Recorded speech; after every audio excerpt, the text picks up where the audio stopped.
blessings in the name of Yahshua HaMashiach. Thank you again for joining me for part 3 of this study series on the book of Revelation.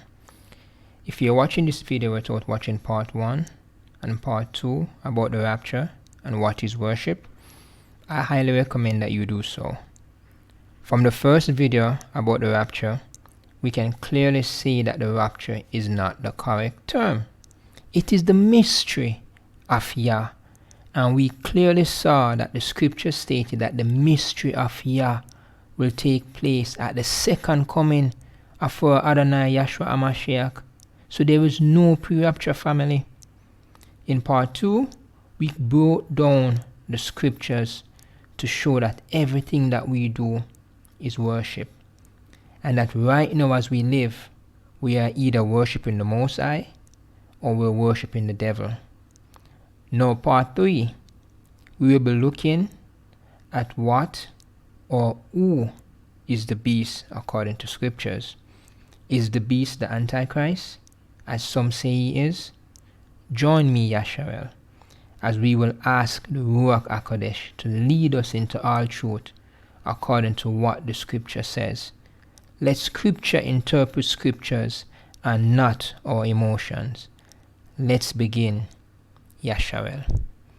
And we start from Revelation chapter 13. And I stood upon the sand of the sea, and saw a beast rise up out of the sea, having 7 heads and 10 horns, and upon his horns 10 crowns, and upon his heads the name of blasphemy. And the beast which I saw was like unto a leopard, and his feet were as the feet of a bear, and his mouth as the mouth of a lion. And the dragon gave him his power, and his seat, and great authority. Now, I'll be doing this teaching a bit different from the norm. Normally, we will build up into the revelation, but this time I will be giving the revelation and then build up. This way, we can better be able to understand exactly what the scripture is saying. Who or what is the beast? What are the 7 heads, the 10 horns, and 10 crowns? Turn with me to Revelation chapter 17. Reading from verse 3. So he carried me away in the spirit into the wilderness, and I saw a woman sit upon a scarlet-colored beast, full of names of blasphemy, having 7 heads and 10 horns. Notice how John was in the spirit when the revelation was given. Remember my video from part 1 about the virgins? It takes the spirit, the Ruach Hakodesh, to understand the things of the spirit. Without the Ruach Hakodesh, we are fooling ourselves. Let's continue. And the woman was arrayed in purple and scarlet color, and decked with gold and precious stones and pearls, having a golden cup in her hand, full of abominations and filthiness of her fornication. And upon her forehead was a name written, Mystery, Babylon the Great, the mother of harlots and abominations of the earth. And I saw the woman drunken with the blood of the saints, and with the blood of the martyrs of Yahshua. And when I saw her, I wondered with great admiration. And the angel said unto me, Wherefore didst thou marvel? I will tell thee the mystery of the woman, and the beast that carrieth her, which had 7 heads and 10 horns. And the beast that thou sawest was, and is, and shall ascend out of the bottomless pit, and go into perdition. And they that dwell on the earth shall wonder, whose names were not written in the book of life from the foundation of the world, when they behold the beast that was, and is, and yet is. At the time of John, this beast was described as that was, and is not, and yet is. However, that beast is here in our time, and you will see. Picking up from verse 9. And here is the mind which had wisdom. The 7 heads are 7 mountains on which the woman sitteth. Give us wisdom, Yahuwah, through your Ruach Hakodesh. It says here that the 7 heads are 7 mountains on which the woman sitteth. But who is the woman? Let's continue. And there are 7 kings. 5 are fallen, and 1 is, and the other is not yet come. And when he cometh, he must continue a short space. And the beast that was, and is not, even he is the 8th, and he is of the 7, and goeth into perdition. And the 10 horns which thou sawest are 10 kings, which have received no kingdom as yet, but receive power as kings 1 hour with the beast. These have one mind, and shall give their power and strength to the beast. So we see that this woman sits on 7 mountains, which means that she must be sitting in the midst of them all, or surrounded by these 7 mountains. I will do a teaching of the woman in the book of Revelation, because the scriptures speaks about more than one woman in this book, but I'll save that for another date. The 10 horns are kings which have no kingdom as yet, but have power as kings. Notice that these kings gave their power and strength to the beast. Let's continue. And he said unto me, the waters thou sawest, where the horse sitteth, are peoples, and multitudes, and nations, and tongues. And the 10 horns which you sawest upon the beast, these shall hate the whore, and shall make her desolate and naked, and shall heat her flesh, and burn her with fire. So we can see here that the water represents people, multitude, nation, and tongues. So the beast will be coming out of the sea, which are the people, nations, tongues, etc. For God has put it in their hearts to fulfill his will, and to agree and give their kingdom unto the beast, until the words of God shall be fulfilled. And the woman which thou sawest is that great city, which reigneth over the kings of the earth. Who or what is the beast? Let's first find out who this woman is, who sits on the mountains. Remember, it says right here, here is the mind which had wisdom. The 7 heads are 7 mountains on which the woman sitteth. Let's find which city in the world that sits on a mountain, because we can see it right here in Revelation 17, the last verse in 18. It says, the woman which thou sawest is that great city. So let's see the city. What city is there that sits on 7 mountains or 7 hills, that was there from history, from over how many years ago until now? Let's check it out. Now, there are 7 mountains on which the woman sitteth. We apply mountain to the largest eminences on the globe, but sometimes the word is used for a large hill. The woman is that great city that sits on 7 mountains.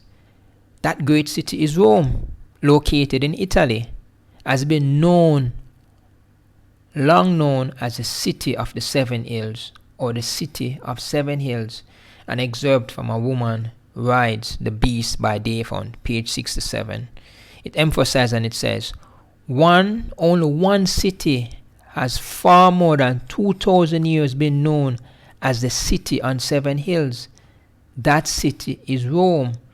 The Catholic Encyclopedia states it is within the city of Rome, called the City of 7 Hills, that the entire area of Vatican State proper is now confined.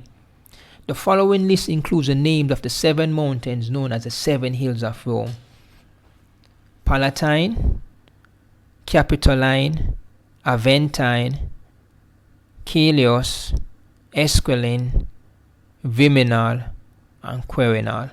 These are the 7 hills of Rome. Remember, the book of Revelation says that the woman, that whore, sits on 7 mountains, 7 hills, right? So we can clearly see that this woman that sits on the 7 hills is Rome, right? Let's continue. So according to scripture, the woman and the beast is Rome.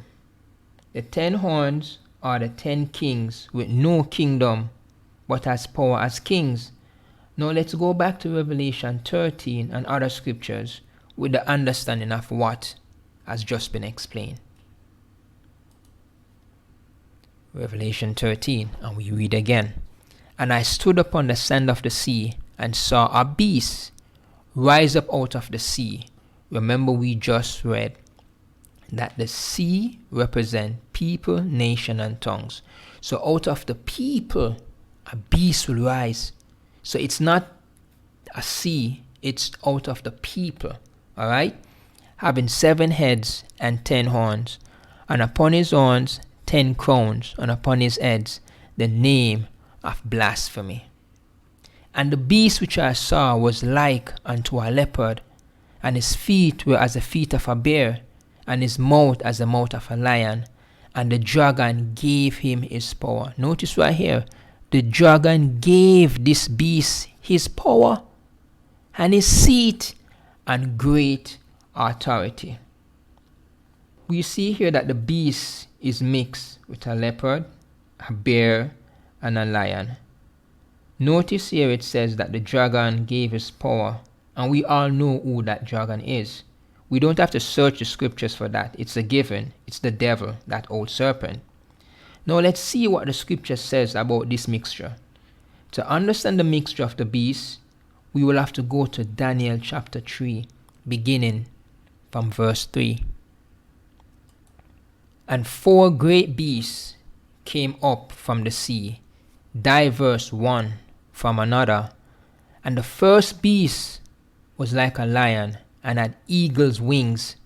I beheld till the wings thereof were plucked, and it was lifted up from the earth, and made stand upon the feet as a man, and a man's heart was given to it. This lion was the kingdom of Nebuchadnezzar, the kingdom of Babylon. Remember how Nebuchadnezzar exalted himself and was the base, and his entire nature was turned into an animal on 4 foot? After he repented, he came back to normal. His animal instinct was removed, and a human heart was given back to him, and now he stood on 2 feet. You can read the finer details on your own in Daniel chapter 4. And behold, from verse 5, and behold, another beast, a second like to a bear, and it raised up itself on one side, and it had 3 ribs in the mouth of it, between the teeth of it. And they said thus unto it, Arise, devour much flesh. This is the kingdom of the Medo-Persian, right? Because the kingdom that came directly after Nebuchadnezzar's kingdom was the Medo-Persian. Verse 6, After this I beheld, and lo, another, like a leopard, which had upon the back of its 4 wings of a fowl. The beast also had 4 heads, and dominion was given to it. This kingdom is the Grecians. It's the kingdom of Greece. Verse 7, And after this I saw in the night visions, and behold, a 4th beast, dreadful and terrible, and strong exceedingly, and it had great iron teeth. It devoured and broke in pieces, and stamped the residue with the feet of it. And it was diverse from all the beasts that were before it, and it had 10 horns. This kingdom is the kingdom of Rome. Now let's see if the book of Daniel has the same interpretation as the book of Revelation. Let's go to verse 17. These great beasts, which are 4 kings, which shall rise out of the earth. we can see that the 4 beasts are 4 kings. What does a king do? A king rules. What does a king rule? A kingdom. Verse 18. But the saints of the Most High shall take the kingdom.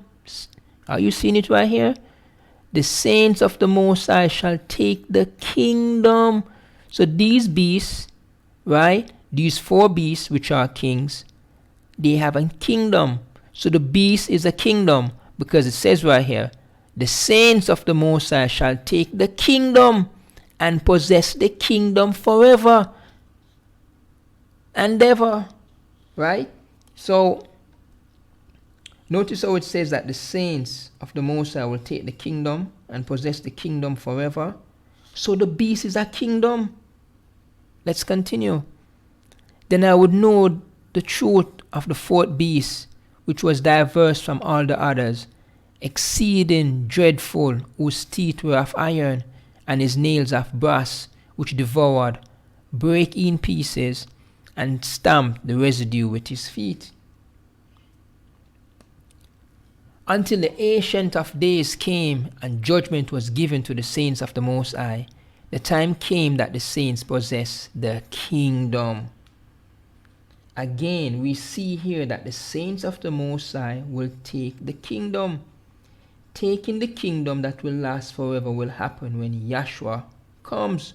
I will explain later. Thus he said, the 4th beast shall be the 4th kingdom upon the earth. You see it right here? 4th kingdom, the 4th beast, 4th kingdom, which shall be diverse from all kingdoms. So the beast, it's not the Antichrist, it's the kingdom. Alright? And shall devour the whole earth, and shall tread it down and break it in pieces. And the 10 horns out of this kingdom are 10 kings that shall arise, and another shall rise after them, and he shall be diverse from the first, and he shall subdue 3 kings. So the 10 horns are 10 kings, just like in the book of Revelation. However, remember that the 10 horns in the book of Revelation are kings without a kingdom, but as the power of a king. We read that earlier in Revelation. Keep that in mind though. And the kingdom and dominion and the greatness of the kingdom under the whole heaven shall be given to the people of the saints of the Most High, whose kingdom is an everlasting kingdom, and all dominions shall serve and obey him. Let's go to Daniel chapter 8. Daniel chapter 8. Picking up from verse 4. And I saw the ram pushing westward and northward and southward, so that no beast might stand before him. Neither was there any that could deliver out of his hand, but he did according to his will and became great.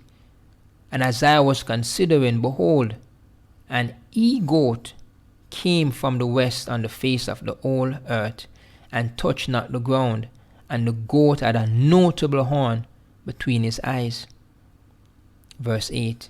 Therefore the he-goat waxed very great, and when he was strong, the great horn was broken, and for it came up 4 notable ones toward the 4 winds of heaven. This is a depiction of Alexander the Great, who was fierce in his rule and died young, but divided his kingdom amongst his 4 generals before he died.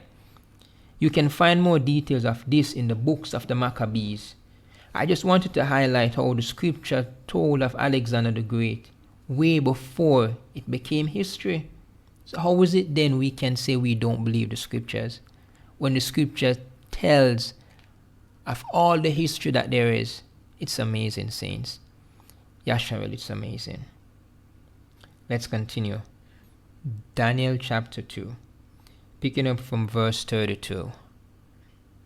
Alright, so this is a story about how Daniel interpreted the king, that's Nebuchadnezzar, dream about the statue of the image.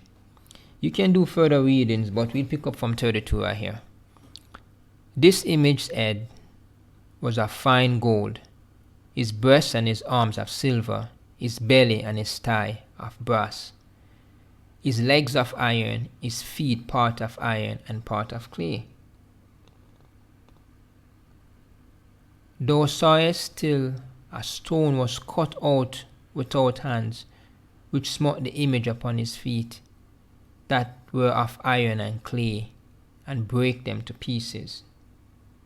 Then was the iron, the clay, the brass, the silver, and the gold broken to pieces together, and became like the chaff of the summer threshing floors, and the wind carried them away, that no place was found for them.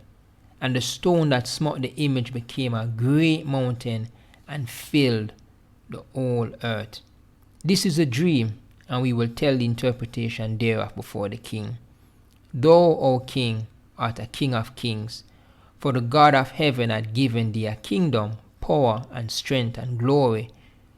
And wheresoever the children of men dwell, the beasts of the field, and the fowls of the heaven, had he given into thy hand, and had made thee ruler over them all. Thou art this head of gold. Notice how it says here, fowls of the heaven. This is not birds we're talking about, saints.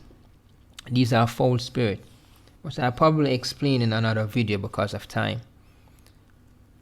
And after these shall arise another kingdom inferior to thee, and another third kingdom of brass, which shall bear rule over all the earth. And the fourth kingdom shall be as strong as iron, for as much as iron breaketh in pieces, and subdueth all things, and as iron that breaketh all these, shall it break in pieces and bruise. And whereas thou sawest the feet and toes, part of potter's clay, and part of iron, the kingdom shall be divided, but there shall be in it of the strength of the iron, for as much as thou sawest the iron mix with clay. Now we see here that there are 5 kingdoms. Yes, 5 kingdoms. Gold, which represents Babylon, King Nebuchadnezzar. Silver, which is the Medo-Persia. Remember that the Medes and the Persians became one kingdom. Bronze represents Greece. Iron is Rome. That's 4. And the 5th is the feet mixed with iron and clay. As verse 41 says, it's a divided kingdom, but there shall be the strength of iron, which means Rome will have strength in this mixed kingdom. Now verse 41 and 43 right here, we're going to read it, right? I'm picking up from reading, let's read 41 again. And whereas thou sawest the feet and the toes, part of potter's clay and part of iron, the kingdom shall be divided, but there shall be in it the strength of the iron, for as much as thou sawest the iron mixed with miry clay. And as the toes of the feet were part of iron and part of clay, so the kingdom, you're seeing it right here? So it's exactly what we interpret it to be. It's the kingdom. The kingdom shall be partly strong and partly broken. And whereas thou sawest iron mixed with miry clay, they shall mingle themselves with the seed of men, but they shall not cleave one to another, even as iron is not mixed with clay. Verse 41 and 43 speaks about miry clay. But what is miry clay? Let's find a definition for it. Miry comes from the root word mire,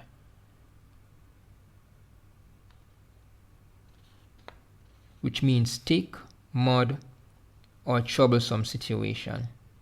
I look at the miry clay and see the potential for it to become something great, something better than it is now. Miry clay was first mentioned in Psalms 40 verse 2. Check it out. It says, He brought me up out of a miry clay and set my feet upon a rock and established my goings.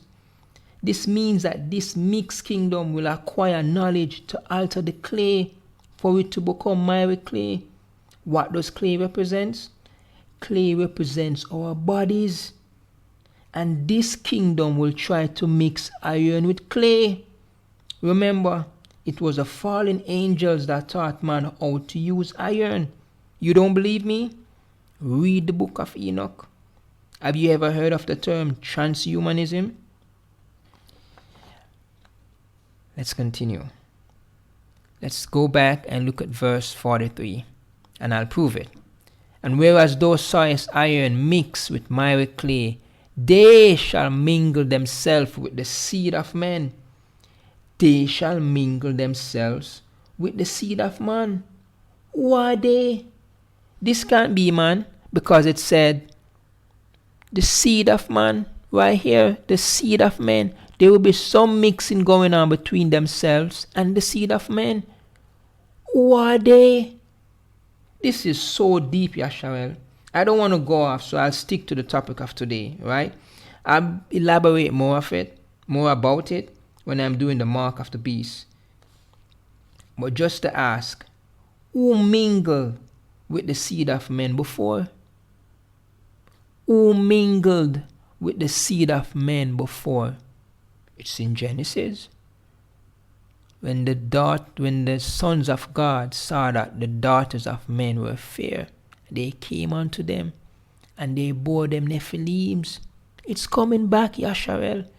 It's coming back, and it's all tied in with what I'll be explaining in the mark of the beast. It's coming back. They shall mingle themselves with the seed of men. Let's continue. Verse 44. And in the days of these kings shall the God of heaven set up a kingdom which shall never be destroyed, and the kingdom shall not be left to other people, but it shall break in pieces and consume all these kingdoms, and it shall stand forever. For as much as thou sawest that the stone was cut out of the mountain without hands, and that it brake in pieces the iron, the brass, the clay, the silver, and the gold, the great Yah had made known to the king what shall come to pass hereafter, and the dream is certain, and the interpretation thereof is sure. So this interpretation that is given to Daniel, it is saying it is certain and it is sure. So we are certain that they will return to mingle themselves with the seed of men through the use of pharmakia, through the use of science, through the use of technology. And I'll explain in the mark of the beast. Alright, so let's continue. Now the scripture says, how can we understand the spirit when we don't understand the physical? Now the beast is a physical kingdom, but what is the spiritual meaning behind it? These evil kingdoms are always ruled by a principality or the devil himself, working through these evil rulers. Let's see some examples of this in the scriptures. And we will go to Daniel chapter 10, picking up from verse 12. Then said he unto me, Fear not, Daniel, for from the first day that thou didst set thy heart to understand, and to chasten thyself before thy God, thy words were heard, and I am come for thy words. But the prince of the kingdom of Persia, so this is not a physical prince, this is a spiritual. So the thing is that I want you to understand, right?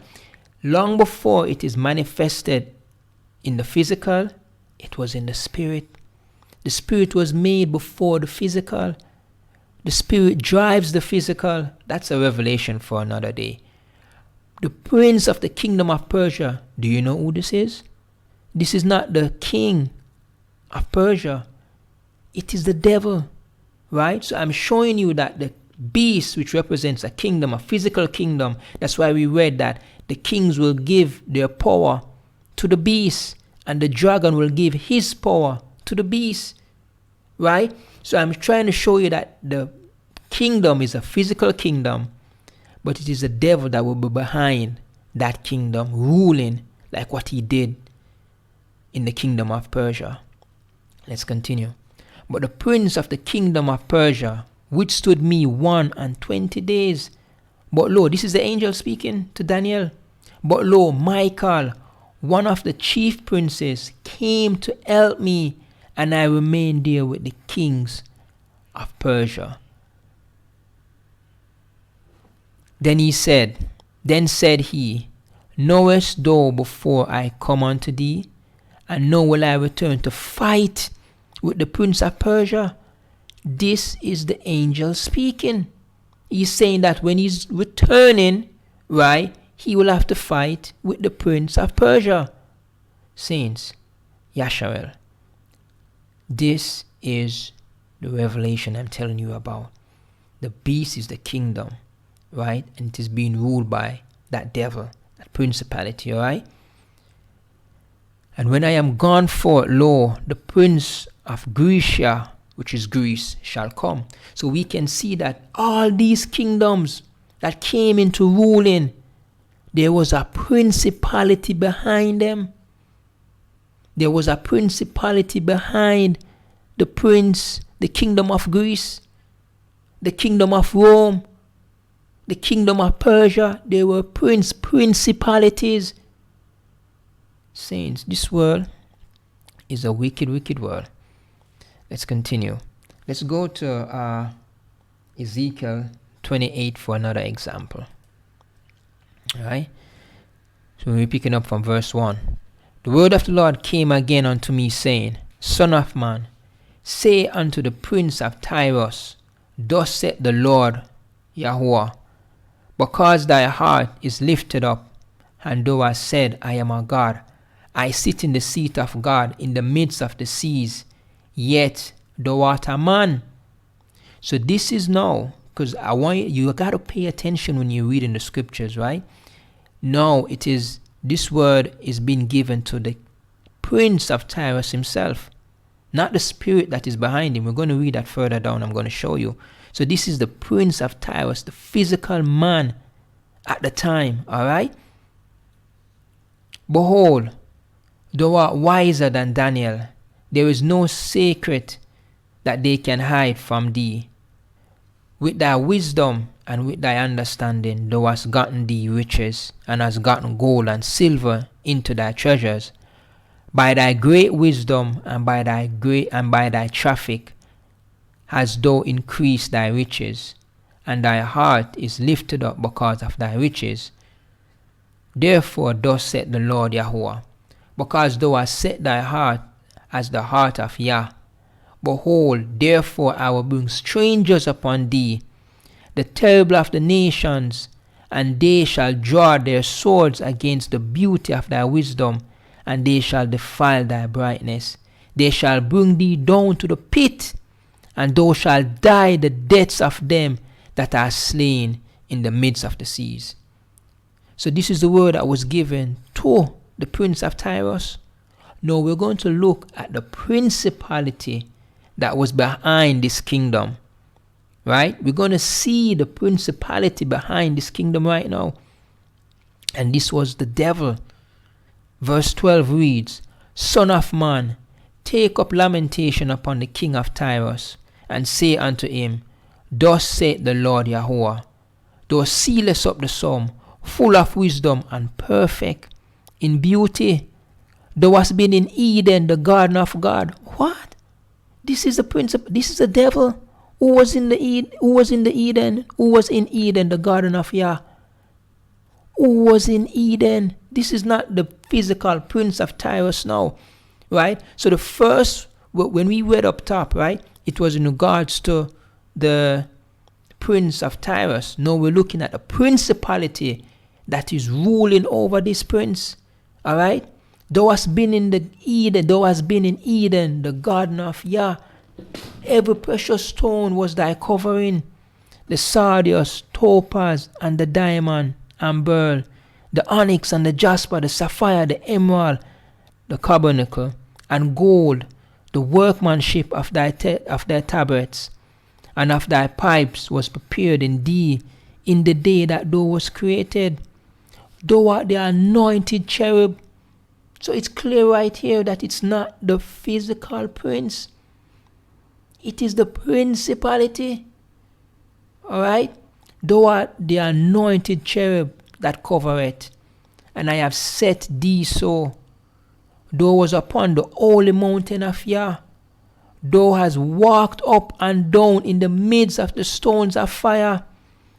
Thou was perfect in thy ways from the day that thou was created, till iniquity was found in thee. But the multiply of thy merchandise, they are filled with the midst of thee with violence, and thou hast sinned. Therefore I will cast thee as a profane out of the mountain of Yah, and I will destroy thee, O covering cherub. See right here? Cherub, it's a type of angel. From the midst of the stones of fire, thy heart was lifted up because thy beauty. Thou hast corrupted thy wisdom by reason of thy brightness. I will cast thee to the ground. I will lay thee before kings that they may behold thee. Thou hast defiled thy sanctuaries by the multitude of thy iniquities, by the iniquity of thy traffic. Therefore will I bring forth a fire from the midst of thee. It shall devour thee, and I will bring thee to ashes upon the earth in the sight of all that behold thee. So we can clearly see right here that this kingdom was being ruled by a principality. Therefore, as I stated before, all kingdoms, even now, the kingdom that is ruling over this entire world is being ruled by the devil, a principality. Alright, let's continue. Now that we understand clearly what the scriptures are saying about the beast being a kingdom and the devil will be behind this mixed kingdom, let's read back Revelation chapter 13 and other scriptures with this new profound revelation. Alright, let's try it out. And I stood upon the sand of the sea, people, and I saw a kingdom rise up out of the people, having 7 heads and 10 horns, kings, upon his horns 10 crowns, and upon his head the name of blasphemy. And the kingdom which I saw was like unto a leopard, and his feet was as the feet of a bear, and his mouth as the mouth of a lion, and the dragon gave him his power. So the devil will give this kingdom his power and his seat and great authority. And I saw one of his heads as it were wounded to death, and his deadly wound was healed, and all the world wondered after the kingdom. This is a papacy right here. Alright, there's history for that can explain what happened right there. But for the lack of time, we will continue. And they worshiped the dragon which gave power unto the kingdom.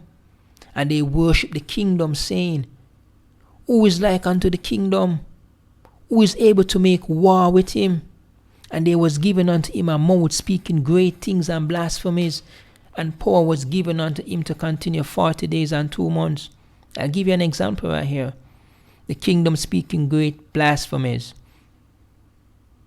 putting oranges and apple together and saying it's okay, when the Most High says every seeds after his own kind shall produce. Alright, so these are teachings that will become in the principle. Remember we spoke about worshiping, right? So this kingdom will put in place principles that will cause the people to stray away from the Most High. Yes, Yahshar'el. That's why we gotta get back into the scriptures to know the truth. Alright? And he opened his mouth in blasphemy against Yah, to blaspheme his name and his tabernacle and them that dwell in heaven. And it was given unto him to make war with the saints and to overcome them. And power was given over all kindreds and tongues and nations. And all that dwell upon the earth shall worship him, whose name was not written in the book of life of the Lamb slain from the foundation of the world. Verse 11. And I beheld another beast. So this other beast is a kingdom. Alright? So I beheld another kingdom coming up out of the earth. And he had 2 horns, kings, like a lamb. And he spake as a dragon. And he exercised all the power of the first kingdom before him. And he caused the earth and them which dwell therein to worship the first kingdom, whose deadly wound was healed. And he doeth great wonders, so that he maketh fire come down from heaven on the earth in the sight of men, and deceiveth them that dwell on the earth by the means of those miracles which he had power to do in the sight of the kingdom. saying to them that dwell on the earth that they should make an image of the kingdom. And in the next series, I'm always saying that I will be doing the mark of the beast, but it is important to get these things out of the way. Alright? So know that most of the things that I wanted to get out of the way is cleared. When I'm doing the mark of the beast, I'll be looking at the image of the beast. Right? It's from the kingdom. Alright? You're going to see it. Which had the wound by a sword and did live. And he had power to give life unto the image of the kingdom. And the image of the kingdom should both speak and cause that as many as would not worship the image of the kingdom should be killed. Here is wisdom. Let him that understanding count the number of the kingdom. I will be explaining that in the next video. For it is a number of a man, and his number is 666. Revelation 14:11. And the smoke of the torment ascended up forever and ever, and they have no rest day nor night who worship the beast, the kingdom, and his image, and whosoever receiveth the mark of his name. Revelation 15:2. And I saw as it were a sea of glass mingled with fire, and them that had gotten the victory over the beast, the kingdom, and over his image, and over his mark, and over the number of his name, stand on the sea of glass, having the harps of Yah. Revelation chapter 16:2. And the first went and poured out his vial upon the earth, and there fell a noisome and grievous sore upon the men which had the mark of the beast, kingdom, upon them which worship his image. Verse 10. And the fifth angel poured out his vial upon the seat of the beast, the kingdom, and his kingdom. Right? So right here, remember, I'm going to explain this verse right here, verse 10. Pay attention, right? So remember when we were looking at Ezekiel, right? The king of Tyrus, right? And at first, the Most High gave a word to the king himself, and then to the principality that was behind the king. It's the same thing right here. The fifth angel poured out his vial upon the seat of the beast. This is the principality of the kingdom. And his kingdom was full of darkness. So this is the physical kingdom. Alright? So the beast, upon the seat of the beast, right? And then the kingdom, which is a physical kingdom. And I saw 3 unclean spirits like frogs come out of the mouth of the dragon, and out of the mouth of the beast, and out of the mouth of the false prophet, beast, kingdom. Revelations chapter 19, verse 19. And I saw the beast, the kingdom, and the kings of the earth, and their armies gathered together to make war against him that sat on the horse, and against his army. And the beast was taken, the kingdom, and with him the false prophet that wrought miracles before him, with which he deceived them that had received the mark of the beast, and them that had worshipped his image. These both were cast alive into a lake of fire, burning with brimstone. Revelations chapter 20, verse 4. And I saw thrones, and they sat upon them, and judgment was given unto them. And I saw the souls of them that were beheaded for the witness of Yahshua, and for the word of Yah, and which had not worshipped the beast, and which had not worshipped the beast, the kingdom, neither his image, neither had received his mark upon their foreheads or in their hands. And they lived and reigned with Yahshua 1,000 years. Verse 10.